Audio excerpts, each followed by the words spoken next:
بسم اللہ الرحمن الرحیم الحمد للہ والصلاة والسلام علی سیدنا محمد وعلی آلہ واصحابہ اجمعین اما بعد فاعوذ باللہ من الشیطان الرجیم بسم اللہ الرحمن الرحیم واما ما ينفع الناس فيمكث في الارض صدق اللہ مولانا العظیم اللهم صل على سيدنا مولانا محمد وعلى آل سيدنا مولانا محمد وبارك وسلم اللهم صل على سيدنا مولانا محمد وعلى آل سيدنا ومولانا محمد وبارك وسلم۔ میرے قابل احترام بزرگوں، عزیز بھائیوں، ہمارا یہ بیٹھنا اور اتوار کی اصلاحی مجلس اپنی اصلاح کے غرض سے ہوتی ہے، اور ہمارے بیٹھنے کا مقصد جناب نبی کریم صلی اللہ علیہ وسلم کا ایک ارشاد ہے۔ اس ارشاد کو مد نظر رکھتے ہوئے ہم یہاں بیٹھیں۔ ایک موقع پر جناب نبی کریم صلی اللہ علیہ وسلم نے صحابہ سے پوچھا اور 3 دفعہ یہ سوال کیا۔ ہر دفعہ صحابہ خاموش رہے، جواب نہ دے سکے۔ آخر میں ایک صحابی نے عرض کیا کہ اللہ کے رسول، آپ ہی بتا دیں اس کا جواب کیا ہے۔ پھر جناب نبی کریم صلی اللہ علیہ وسلم نے اس سوال کا جواب خود دیا، اور جو جواب ہے وہی ہمارا بیٹھنے کا، جمع ہونے کا مقصد ہے۔ آپ صلی اللہ علیہ وسلم پوچھنے لگے صحابہ سے کہ بتاؤ بھائی، انسانوں میں اچھا انسان کون ہے اور برا انسان کون ہے؟ یہ آپ صلی اللہ علیہ وسلم کا سوال تھا۔ یہ حدیث ہے جس کا میں مفہوم عرض کر رہا ہوں، ترمذی شریف کی روایت ہے۔ حضرت ابو ہریرہ رضی اللہ عنہ اس کا روایت فرماتے ہیں، آپ صلی اللہ علیہ وسلم کا ارشاد کہ بتاؤ بھائی، تم میں سے اچھا اور بھلا انسان کون ہے اور برا کون ہے؟ یہ سوال آپ صلی اللہ علیہ وسلم نے صحابہ کے درمیان کیا، جواب نہ دے سکے، خاموش رہے۔ پھر آپ صلی اللہ علیہ وسلم نے یہی سوال دہرایا۔ اس طرح 3 دفعہ دہرانے کے بعد ایک صحابی نے عرض کیا، اللہ کے رسول، آپ ہی اس کا جواب ارشاد فرمائیں۔ تو آپ نے فرمایا کہ تم میں سے اچھا انسان وہ ہے جس سے اچھی امید رکھی جائے، جس کے اندر اچھے جذبے ہوں، اچھے جذبات ہوں، اچھے ارادے ہوں، اچھی سوچ ہو، جس کے مزاج میں عاجزی ہو، نرمی ہو، تواضع ہو، جس کے اندر غصہ، بد زبانی، بد کلامی، لڑنا جھگڑنا، جھوٹ بولنا، غیبتیں کرنا، چغلی کرنا، کم تولنا، لوگوں کو دھوکہ دینا، خلاف سنت، خلاف شریعت زندگی گزارنا، یہ اس کے اندر نہ ہو۔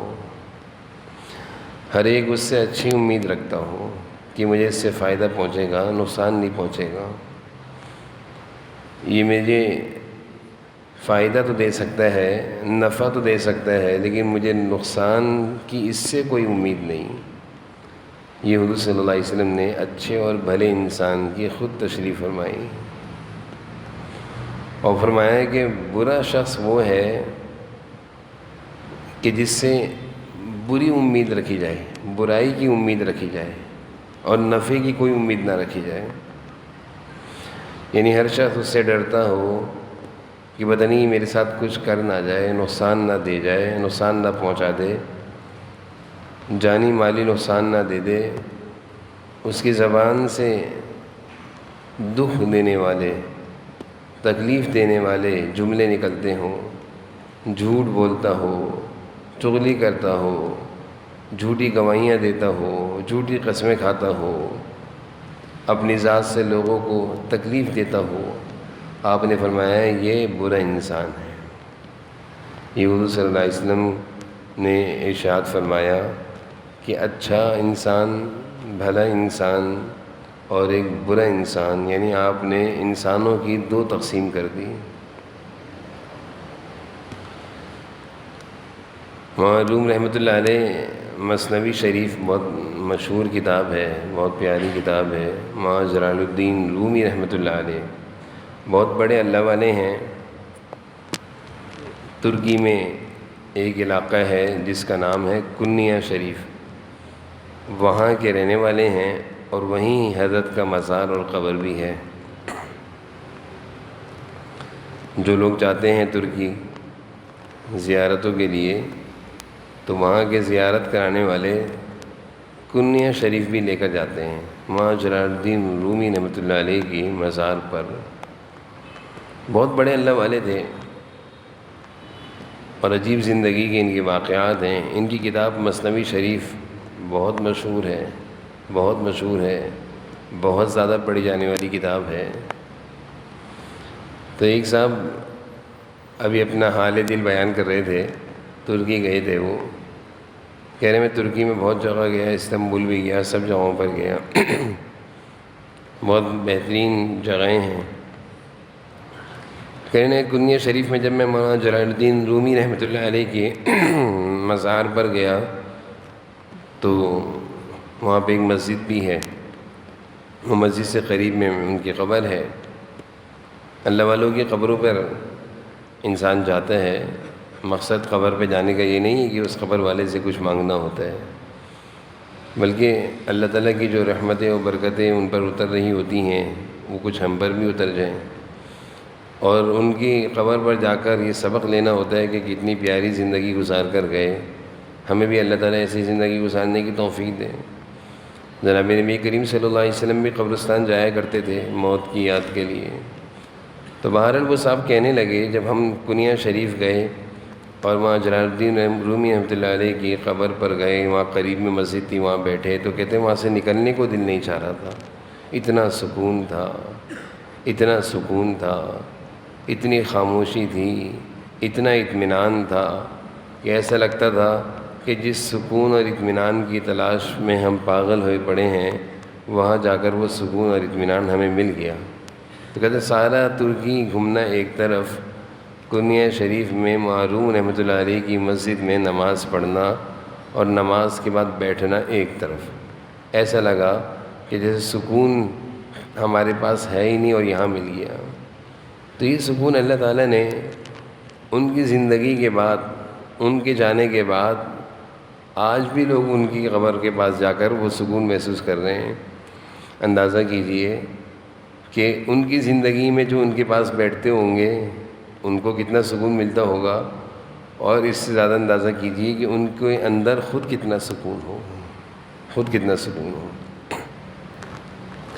مولانا جلال الدین رومی رحمۃ اللہ علیہ نے ایک واقعہ لکھا ہے اپنی مثنوی شریف میں، بڑے پیارے پیارے سبق آموز واقعات لکھتے ہیں۔ تو لکھا ہے کہ ایک بادشاہ اپنی سلطنت اور بادشاہت کو چھوڑ کر، انسان بسا اوقات دنیا میں لگا رہتا ہے، کماتا کماتا تھک جاتا ہے، سکون نہیں ملتا، تو کہتا ہے بس مجھے نکلنا ہے دنیا سے، مجھے یہ سب جھمیلوں سے نکلنا ہے، سکون چاہیے، مجھے سکون چاہیے۔ تو وہ کیا کرتا ہے کہ کچھ عرصے کے لیے دوسرے شہر چلے جاتا ہے، ٹھنڈے علاقوں میں چلے گیا، یہ سکون چاہیے۔ تو ٹھنڈے علاقوں میں جا کر کہتا ہے بس وہ سارے، بعض دفعہ انسان کہتا ہے موبائل بھی بند کر دوں، کسی سے رابطہ نہیں کروں گا، بس میں یہاں پہ سکون کے لیے آیا ہوں۔ کیونکہ آج ہر شخص پریشان ہے، سکون کی تلاش ہے۔ تو یہ بادشاہ تھا، معروف رحمۃ اللہ علیہ فرماتے ہیں یہ بھی اسی طرح اپنی بادشاہت سے، محلات سے، تخت و تاج سے، سلطنت سے تنگ آ چکا تھا، اور اس نے خاموشی سے ادھر سے نکلنا میں عافیت سمجھی، اور یہ خاموشی سے اپنی سلطنت سے استعفیٰ لکھ کر چلا گیا، اور اپنی سلطنت سے بھی نکل گیا، اپنا جو حدود تھا، جو دائرہ کار تھا جس میں اس کی سلطنت تھی، اس سے نکل کر کسی دوسرے ملک، کسی دوسرے جگہ چلے گیا، اور وہاں جا کر خاموشی کی زندگی گزارتا تھا، تھوڑی بہت مزدوری کر لیتا تھا، باقی ٹائم نا اللہ کی یاد میں، اللہ کے ذکر میں، اللہ کی ذکر کی لذت میں گزارتا تھا، اس کو مزہ آ رہا تھا ایسا مزہ آیا کہ واپسی راستہ ہی نہیں کیا۔ تو وہاں یہ خاموشی سے مزدوری کیا کرتا تھا، باقی وقت اللہ کی عبادت میں گزارا کرتا تھا۔ وہاں کے لوگوں نے اس کو پہچان لیا۔ معروف رحمۃ اللہ علیہ کہتے ہیں جب لوگوں نے اس کو پہچانا تو اس علاقے کا جو بادشاہ تھا اس کو جا کر اس نے خبر، لوگوں نے بتایا کہ فلاں جگہ کا بادشاہ گمنامی کی زندگی یہاں گزار رہا ہے۔ اب اس بادشاہ نے جب سنا، اس کو خطرہ ہوا کہ کہیں بغاوت تو نہیں ہو رہی، یہاں آ کر میری سلطنت میں لوگوں کو تیار کر رہا ہوگا میرے خلاف بغاوت کے لیے۔ تو بادشاہوں کو، اور جو یہ بڑے بڑے عہدوں سلطنت پہ لوگ بیٹھے ہوئے ہوتے ہیں، ان کو سب سے زیادہ اپنی سلطنت کی فکر ہوتی ہے۔ تو بادشاہ کو فکر ہوئی، کہا کہ اس کو میرے سامنے لایا جائے۔ چنانچہ وہ بادشاہ جو اپنی سلطنت کو چھوڑ کر ان کی سلطنت میں رہ رہے تھے، ان کو اس بادشاہ کے سامنے لایا گیا۔ تو بادشاہ کے سامنے جب لا کر کھڑا کیا گیا تو بادشاہ نے کہا بھائی آپ تو اتنی بڑی سلطنت کے بادشاہ تھے، آپ نے اتنی بڑی سلطنت چھوڑی، ہو سکتا ہے وہاں پہ آپ کو کوئی ناراضگی ہوگی، میں آپ کو اپنی سلطنت میں اپنے ساتھ شریک بنانا چاہتا ہوں، کام میں شامل کرنا چاہتا ہوں، کیونکہ آپ ایک صلاحیت والے انسان ہیں، تو میں اپنے سلطنت کے امور کچھ آپ کے حوالے کرنا چاہتا ہوں، تو کچھ چیزیں آپ لے لیں، کچھ ہم دونوں مل کے چلائیں گے۔ اس شخص نے کہا میں آپ سے ایک بات کہنا چاہتا ہوں۔ قریب آیا، کان میں کوئی بات کہی اس بادشاہ کے، اس نے جب اس کی بات سنی تو اس نے جلدی سے ایک کاغذ پہ استعفیٰ لکھا، اپنے قوم کو استعفیٰ دیا کہ میں بھی جا رہا ہوں اس کے ساتھ، میں بھی جا رہا ہوں اس کے ساتھ۔ اب ساری قوم پریشان کہ ایک استعفیٰ دے کر بھاگ کر ہماری سلطنت میں آیا، ہمارے والے کو بھی استعفیٰ دینے پر مجبور کر دیا، ایسی کیا بات کہی ہے؟ مجبور کیا۔ معروف رحمۃ اللہ علیہ یہ بات لکھ رہے ہیں اپنی مثنوی شریف میں، مجبور کیا کہ بتائیں تو ذرا ایسی اس نے آپ کے کان میں کیا بات بول دی کہ آپ نے اتنی سی بات، لمحے بھر کا ایک جملہ سن کر آپ نے بھی جلدی سے استعفیٰ لکھ دیا، ریزائن لکھ دیا کہ چلو بھائی سلطنت سنبھالو اپنی، ہمیں نکالنے دو یہاں سے۔ اس نے کہا کہ بھائی دیکھو، میرے کان میں آ کر کہنے لگا، جب میں نے اس کو سلطنت کی پیشکش کری، اس نے کہا دیکھو اللہ کے نام کی لذت اگر مل جائے تو یہ ساری سلطنت کا جو بوجھ ہے نا، یہ جو سلطنت کی ذمہ داری ہے، تمہیں بوجھ معلوم ہو، پریشانی معلوم ہو، مجھے اللہ کے نام کی لذت مل گئی، اس لیے میں چھوڑ کر آ گیا ہوں۔ اس کے منہ سے، اللہ والا کے منہ سے نا، وہ بادشاہ اللہ والا تھا، اس کے منہ سے جب وہ بات اس کے کان میں گئی تو وہ کان میں اس بات میں اتنا رس تھا، اتنی لذت تھی اللہ کی محبت کی کہ اس کے دل میں بھی اس بات نے لذت گھول دی۔ وہ کہنے لگا اس نے جو اللہ کا نام لیا نا، اس میں اتنی لذت ہے، جلدی سے اس نے کہا مجھے بھی یہ سکون چاہیے، چھوڑی سلطنت، چل بھائی۔ تو معروف رحمۃ اللہ علیہ فرماتے ہیں کہ انسان ہے، سکون سے محروم ہے، حقیقی انسان سے محروم ہے، اس کو اپنی حقیقت کا معلوم نہیں ہے، لذت سے محروم ہے، اللہ کے نام کی لذت سے محروم ہے، سکون سے محروم ہے، ایک عجیب زندگی گزر رہی ہے، غفلت کی، گناہوں کی۔ اس زندگی کی نحوستیں ہمارے دل و دماغ پر اتنی پڑی ہوئی ہیں کہ ہم بے سکونی کا، پریشانی کا شکار ہیں، پریشان ہیں، غم زدہ ہیں۔ ہر شخص ایک بوجھ میں ہے، ہر شخص کے دل و دماغ پر ایک بوجھ ہے، ایک غفلت چھائی ہوئی ہے، ایک بے چینیاں ہیں، ذمہ داریوں کا بوجھ ہے۔ اور سچ بات یہ ہے کہ آج کے دور میں ہر شخص اس بوجھ سے نکلنا چاہتا ہے کہ نکل جاؤں، کہیں ایسی جگہ چلا جاؤں جہاں مجھے سکون مل جائے۔ تو بھائی کہیں بھی ایسی جگہ جانے کی ضرورت نہیں ہے، نہ اپنے گھر بار کو چھوڑنے کی ضرورت ہے، نہ اپنے کام کاروبار کو چھوڑنے کی ضرورت ہے، سبھی کے درمیان رہنا ہے۔ انہی کے درمیان رہتے ہوئے اللہ کی محبت اور اللہ کے نام کی لذت حاصل کرنی ہے۔ اور بس جو حضور صلی اللہ علیہ وسلم نے ارشاد فرمایا ہے کہ اصلی انسان، اچھا انسان اور برا انسان، اس پر محنت کرنی، اس راستے پر محنت کر کے اپنے کو ایک اچھا انسان بنا لیں۔ نہ سلطنت چھوڑنے کی ضرورت ہے، نہ گھر، نہ کام، نہ کاروبار، نہ تعلیم، نہ گھر والوں کو، کچھ بھی نہیں چھوڑنا ہے، صرف ایک اچھا انسان بن جائیں اور پھر دیکھیں انشاءاللہ اچھا انسان وہ نہیں ہے کہ جو صرف لوگوں سے اچھے معاملات کرتا ہے، اس کا معاملہ اللہ سے بھی اچھا ہے، انسانوں سے بھی اچھا ہے۔ وہ عبادت میں بھی کوتاہی نہیں کرتا، وہ بندوں کے حقوق میں بھی کوتاہی نہیں کرتا، وہ نہ اللہ کو ناراض کرتا ہے نہ اللہ کے بندوں کو ناراض کرتا ہے۔ اچھا انسان وہ ہے۔ تو حضور صلی اللہ علیہ وسلم نے ہمیں ایک راستہ سکھا دیا، بھائی یہ راستے پہ چل جاؤ گے، اچھے انسان بن جاؤ گے، اچھے بنو گے، سکون مل جائے گا، کچھ بھی کہیں بھی جانے کی ضرورت نہیں ہے، نہ کچھ چھوڑنے کی ضرورت ہے نہ کچھ چھوڑنے کی ضرورت ہے۔ جناب نبی کریم صلی اللہ علیہ وسلم کی خدمت میں چند صحابہ 4 صحابی تھے، آ کر عرض کیا کہ ہم اس جھمیلوں سے نکل کر، ذمہ داریوں سے نکل کر جنگل میں جانا چاہتے ہیں۔ کیوں جانا چاہتے ہو؟ تاکہ ہم اللہ کی عبادت صحیح سے کریں، کیونکہ گھر والوں کے درمیان رہ کر اللہ کی عبادت نہیں ہو پا رہی، یہ ذمہ داریاں ہیں، نہیں ہو پا رہی، ہم جنگل میں رہیں گے۔ حضور صلی اللہ علیہ وسلم نے منع فرما دیا، میری شریعت میں اس چیز کی اجازت نہیں ہے، میری شریعت میں اس چیز کی اجازت نہیں ہے۔ آپ نے فرمایا جو چیز تم جنگل میں لینے جا رہے ہو، اللہ کی محبت، وہ چیز تمہیں انہی گھروں میں ادھر ہی بیوی بچوں کے درمیان، بہن بھائیوں کے درمیان کام کاروبار کرتے ہوئے ملے گی، یہیں سے ملے گی۔ اللہ کی محبت، اللہ کا تعلق، اللہ کو راضی کرنا، یہ تمہیں یہیں سے ملے گا، کہیں جانے کی ضرورت نہیں ہے، یہیں رہو۔ لا رہبانیت فی الاسلام، اسلام میں اس کی گنجائش نہیں ہے کہ بیوی بچوں کو چھوڑا، بہن بھائیوں کو چھوڑا، کام کاروبار کو چھوڑا، ایک الگ تھلگ جنگل میں چلے گئے اور غار میں رہ رہے ہیں، اللہ اللہ کر رہے ہیں۔ یہ گزشتہ شریعتوں میں اس کی اجازت تھی، یہ عبادت تھی۔ اسلام نے کہا کہ یہیں رہتے ہوئے، سب کے درمیان رہتے ہوئے اور کام کاج کرتے ہوئے، کماتے دماتے، بیوی بچوں کی ذمہ داریوں کو لیتے ہوئے، انہی میں اللہ کی عبادت کرتے ہوئے اللہ کو پاؤ، اللہ کی رضا حاصل کرو، اللہ کو راضی کرو۔ تو معروم رحمۃ اللہ علیہ نے اپنی کتاب میں ایک بات اور لکھی ہے، اسی حدیث کی تشریح لکھی ہے کہ اصلی انسان کون ہے اور نقلی انسان کون ہے۔ بڑی پیاری بات لکھی ہے، بڑی دلچسپ بات لکھی ہے، اور یہ اسی حدیث کی تشریح ہے کہ اچھا اور بھلا انسان کون ہے اور برا انسان کون ہے۔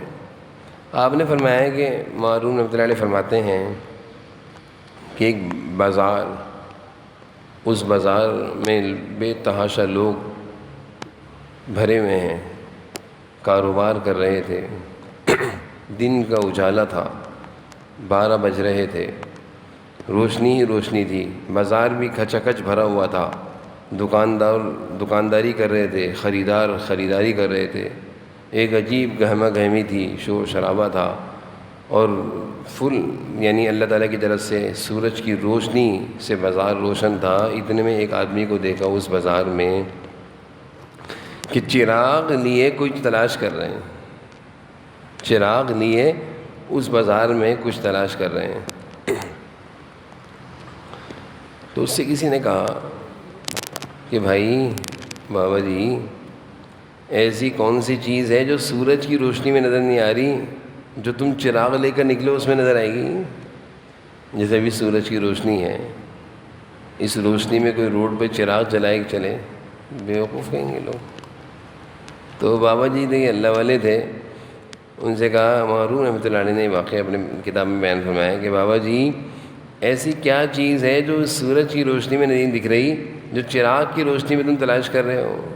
فرمایا انسانوں کو تلاش کر رہا ہوں، انسان تلاش کر رہا ہوں۔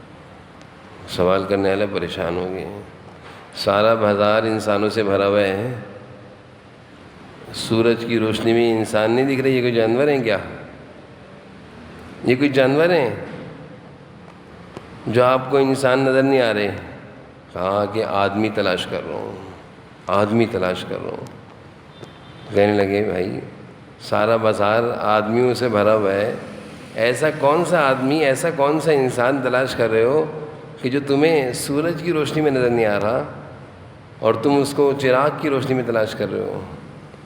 تو پھر وہی جواب ہے جو حدیث کا جواب ہے۔ کہنے لگے بھائی مجھے پتہ ہے سارے انسان ہیں، سارے آدمی ہیں، لیکن میں تو وہ آدمی تلاش کر رہا ہوں جس کے اندر انسانیت ہو، خوف خدا ہو، جس کے اندر معاف کرنے کا جذبہ ہو، جس کی زبان میں نرمی ہو، جس کی عبادتیں اللہ کی مرضی والی ہوں، جو اللہ کو راضی کرنے کے جذبے کے ساتھ زندگی گزار رہا ہو، جس کے اندر کینہ نہ ہو، حسد نہ ہو، جس کی زبان سے گالیاں نہ نکلتی ہوں، جس کی زبان سے قسمیں نہ نکلتی ہوں، جو اذان کی آواز سن کے مسجد جاتا ہو، نماز پڑھ کے پھر واپس آتا ہو، اس بازار میں مجھے ایسا آدمی سورج کی روشنی میں نہیں دکھ رہا۔ ایک بازار لوگوں سے، انسانوں سے بھرا ہوا ہے کھچا کھچ، لیکن مجھے ایک اصلی انسان کی تلاش ہے، جو حضور صلی اللہ علیہ وسلم کی حدیث کا مفہوم ہے۔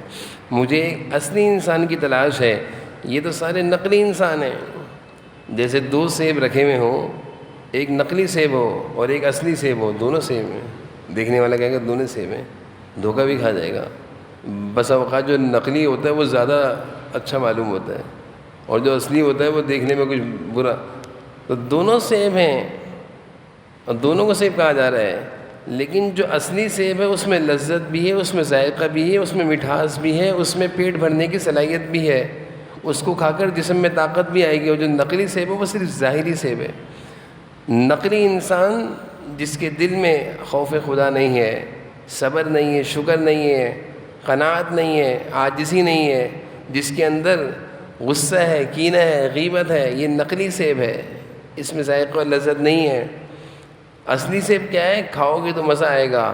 تو جو ایمان والا بندہ ہوتا ہے، جس کے دل میں خوف خدا ہو، اس سے باتیں کرو تو مزہ آئے گا، اس کی باتوں میں اللہ کی عبادتوں کی لذت آئے گی۔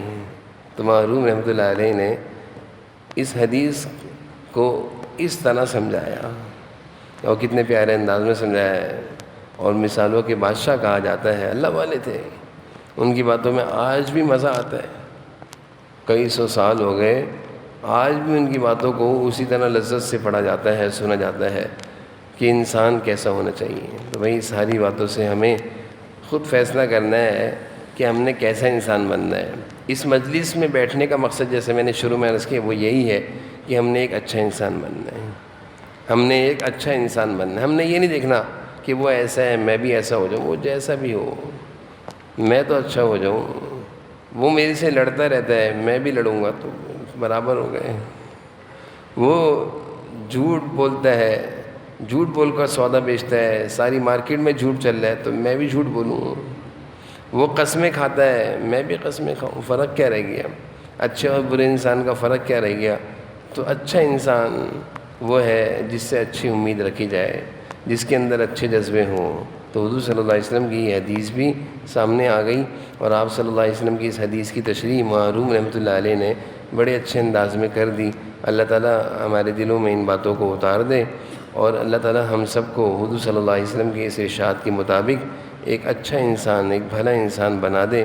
اچھائیاں اور وہ خوبیاں، وہ عادتیں جو اللہ تعالیٰ پسند کرتے ہیں وہ ہمارے اندر آ جائیں، اور وہ برائیاں، وہ بری عادتیں جو اللہ کو پسند نہیں ہیں، جو حضور صلی اللہ علیہ وسلم کو پسند نہیں تھیں، وہ ساری برائیاں ہمارے اندر سے ختم ہو جائیں۔ اللہ تعالیٰ ہم سب کو عمل کی توفیق نصیب فرمائے۔ الحمدللہ رب العالمین۔ اللہم صلی علی سیدنا محمد وسلم۔ یا ذا الجلال والاکرام، یا الہ العالمین، یا اللہ ہمارے اس وقت کے جمع ہونے کو، کہنے سننے کو اپنی بارگاہ میں قبول فرما دیجیے۔ یا اللہ جو کچھ باتیں کہیں آپ کی توفیق سے، یا اللہ ان ساری باتوں کو قبول فرما دیجیے۔ یا اللہ ہم سب کو حضور صلی اللہ علیہ وسلم کے ارشاد کے مطابق اچھا اور بھلا انسان بنا دیجیے۔ یا اللہ ہم سب کے حال پر رحم فرما دیجیے۔ یا اللہ ہم سب کے حال پر رحم فرما دیجیے۔ یا اللہ جو ہمارے اندر رذائل ہیں اور بری عادتیں ہیں، خامیاں ہیں، جن کی وجہ سے ہم حضور صلی اللہ علیہ وسلم کے ارشاد کے مطابق اچھے انسانوں میں ہمارا شمار نہیں ہو سکتا، اے اللہ اپنے فضل سے وہ ساری بری عادتیں، برائیاں، خامیاں ہمارے اندر سے ختم فرما دیجیے، اور وہ اچھی عادتیں، وہ خوبیاں، یا اللہ جن خوبیوں پر یا اللہ حضور صلی اللہ علیہ وسلم کے ارشاد کے مطابق ہم اچھے اور بھلے انسانوں میں شامل ہو سکتے ہیں، اللہ وہ ساری اچھی اچھی خوبیاں، اچھی اچھی عادتیں ہمارے اندر پیدا فرما دیجیے۔ اللہ ہم سب کے حال پر رحم فرما، ہم سب کے حال پر رحم فرما۔ اب تک غفلتوں اور گناہوں کی زندگی گزار رہے ہیں، اللہ ہم سب کو نیکیوں اور تقوی کی زندگی گزارنے کی توفیق نصیب فرما۔ یا اللہ ساری امت مسلمہ کے حال پر رحم فرما۔